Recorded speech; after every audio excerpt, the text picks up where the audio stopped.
lagi bersama saya Infinity Carol Channel. Pada edisi Baso, bahas soal, yaitu tentang permutasi. Bagaimana pembahasan soal-soal permutasi ini? Yuk simak videonya baik-baik ya, jangan di skip sehingga semuanya akan menjadi jelas dan paham. Selamat menyaksikan, check it out.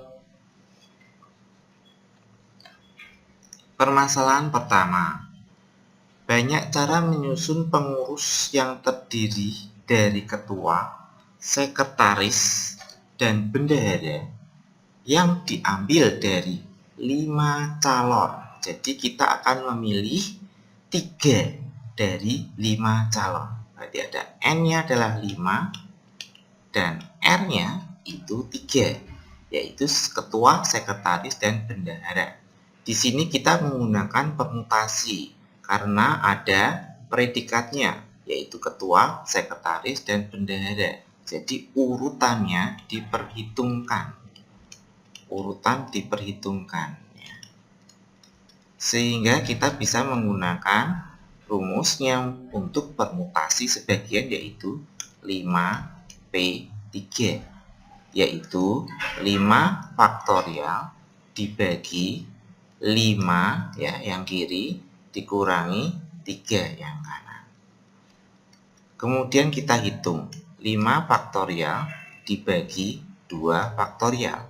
Kemudian kita akan sederhanakan 5 kali 4 kali 3 kali 2 faktorial. Cukup sampai di situ aja, per 2 faktorial. Kemudian 2 faktorial kita bisa coret di sini dan kita tinggal menghitung 5 kali 4 kali 3 sehingga diperoleh 60. Nah, di sini berarti jawabannya adalah 60.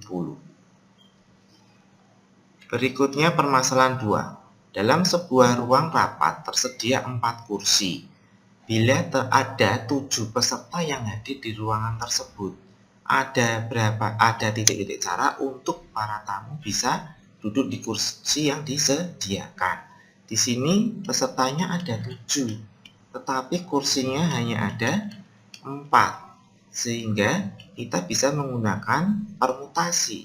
Kenapa? Karena urutan peserta itu diperhitungkan atau orangnya itu kan pasti berbeda-beda. Nah, berarti posisi duduknya juga akan berbeda-beda di 4 kursi ini nanti.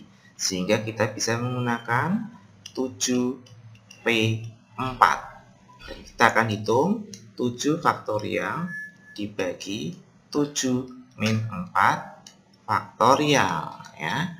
Sehingga kita peroleh 7 faktorial dibagi 3 faktorial. Kita akan hitung di sini 7 kali 6 kali 5 kali 4 kali 3. Berhenti di sini saja supaya bisa nanti kita langsung coret dengan penyebutnya, yaitu 3 faktorial. Tinggal kita menghitung, berarti 42 dikali 20 dan kita akan mendapatkan 840. Sehingga jawabannya adalah D, 840 cara. Permasalahan yang ketiga, diberikan kata sandi papeda. Banyak cara menyusun kata dari huruf penyusun sandi di atas. Berarti papeda kita akan menghitung ada berapa. Kita hitung 1, 2, 3, 4, 5, 6. Oh, ternyata ada 6 tempat ya, berarti ada 6. Kemudian ada huruf yang sama enggak? Ada, yaitu P. Huruf P kita cek di sini ada 2. Ada 2. Kemudian ada lagi, ada huruf A. A itu ada 2 juga. Ya. Kalau kita buat cara yang kembar di sini, P2 itu artinya apa? Pada saat nanti kita mau menyusun kata, kalau P yang kiri dengan P yang kanan kan sama, berarti dianggap sama, gitu ya. Sehingga kita bisa mempunyai permutasi dari 6. Ya, tetapi ada yang sama tadi, yaitu 2 untuk huruf P dan 2 untuk huruf A. Sehingga kita bisa menghitungnya menjadi seperti ini. 6 faktorial dibagi 2 faktorial dikali 2 faktorial. Kita gunakan ini kenapa? Karena ada unsur yang sama, yaitu huruf P dan huruf A. Jadi kita menggunakan permutasi unsur yang sama. Ya. Kita akan hitung bersama di sini. 6 kali 5 kali 4 kali 3 kali 2 faktorial, kita stop dulu. Terus 2 faktorialnya kita bongkar, tapi yang kanan ini kita biarkan aja 2 faktorial, bisa kita coret di sini ya. Kemudian kita akan hitung lagi di sini, berarti ada 3. Kita tinggal memisahkan 3 kali 5 kali 4 kali 3. Sehingga kita bisa mendapatkan hasilnya adalah 180. Jadi jawabannya adalah B. Permasalahan 4. Beren diminta menyusun genteng-genteng yang identik sama, terdiri dari 3 warna. Ya. Ada 3 warna merah, 2 genteng hijau, 4 genteng biru. Ada berapa cara ini Beren menyusun genteng-genteng itu ya? Berarti kita total aja dihitung dulu nih, totalnya ada berapa genteng ini ya. Ada 3 merah, ada 2 hijau, ada 4 biru. Berarti total ada 9 genteng. Nah yang merah itu ada 3. Nah yang hijau itu ada 2. Nah yang biru itu ada 4. Nah ini berarti kan identik sama ya tadi ya, sudah disebutkan di sini. Berarti kita bisa menggunakan permutasi ya, yang unsur sama gitu. Ya. Nah, kita akan masukkan di sini dengan permutasi unsur sama. Total ada 9 genteng, permutasi tetapi ada yang sama yaitu 3, 2, dan 4. Artinya 3 merah, 2 hijau, dan 4-nya biru. Kita akan hitung di sini 9 faktorial dibagi 3 faktorial kali 2 faktorial gitu ya, kali 4 faktorial. Nah, kita hitung 9 faktorial berarti 9 kali 8 kali 7 kali 6 kali 5 kali 4. Stop dulu di sini. Kenapa? Karena penyebutnya ada 4 faktorial ya. Bawah 3 faktorial berarti kita hitung 3 kali 2 kali 1 gitu ya. Terus dikali 2 faktorial berarti 2 kali 1 gitu ya. Dikalikan 4 faktorial. Kemudian 4 faktorial kita coret di sini. 2 faktorial juga bisa kita coret 2-nya dengan 3 di sini ya. Berarti 6 juga bisa di sini ya. Coret 3, coret 3, 3, coret lagi 4. Tinggal menyisakan kita perkalian adalah 3 kali 4 kali 7 kali 3 kali 5. Ya, berarti di sini kita akan memperoleh perkalian yaitu 3 kali 4 ya, berarti 12 kali 7 kali 3 berarti 21 kali 5, sehingga diperoleh adalah 1260. Jadi jawabannya adalah E. Ya, ini. Berikutnya permasalahannya, salah satu acara dalam perkemahan adalah api unggun ya.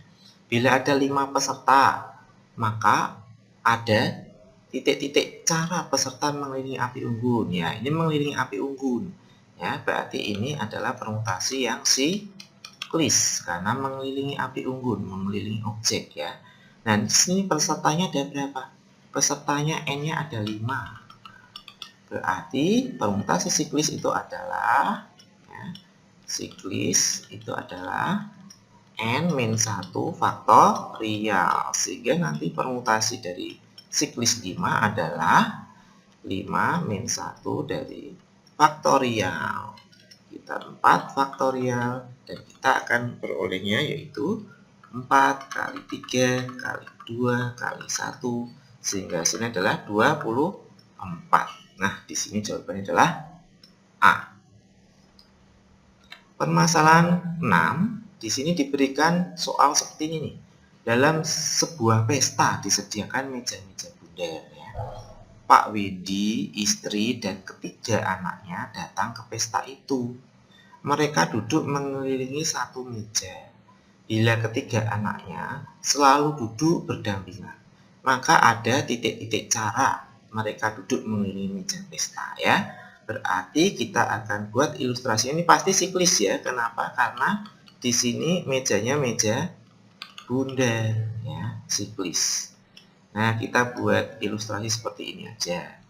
Ini Pak Windy ya, kita buat bapaknya, Pak Windy, bapak, kemudian istrinya yaitu ibu, kemudian ada anak 3 di sini ya, ada anak 3 di sini. Nah, dia anaknya 3. Nah, ini ilustrasinya. Di sini ada mengatakan bahwa ketiga anaknya selalu berdampingan ya, ketiga anaknya selalu berdampingan. Berarti ini dianggap dia membentuk sebuah grup. Kenapa? Karena selalu berdampingan, berarti satu kesatuan. Maka di sini ada beberapa objek, kita akan hitung. Anak dianggap sebagai satu objek dulu. 1, ibu 2, ayah atau bapaknya 3. Sehingga di sini kita mempunyai permutasinya adalah 3 min 1 faktorial. Kenapa? Karena di sini siklis ya, siklis. Kemudian jangan lupa dalam grup anak ini, anaknya ini tadi ada 3, berarti bisa pindah-pindah ini anaknya. Berarti kita kalikan dengan 3 faktorial. Baru kita hitung 2 faktorial dikali 3 faktorial. Sehingga di sini adalah 2 kali 3 kali 2 kali 1 ya. Demikian sehingga nanti hasilnya adalah 12. Jadi jawabannya adalah B. Sekian dari saya bagaimana kita membahas soal baso permutasi. Semoga bermanfaat. Selamat belajar, pantang menyerah, terus belajar dan berusaha dan berkarya. Sampai jumpa di video baso saya.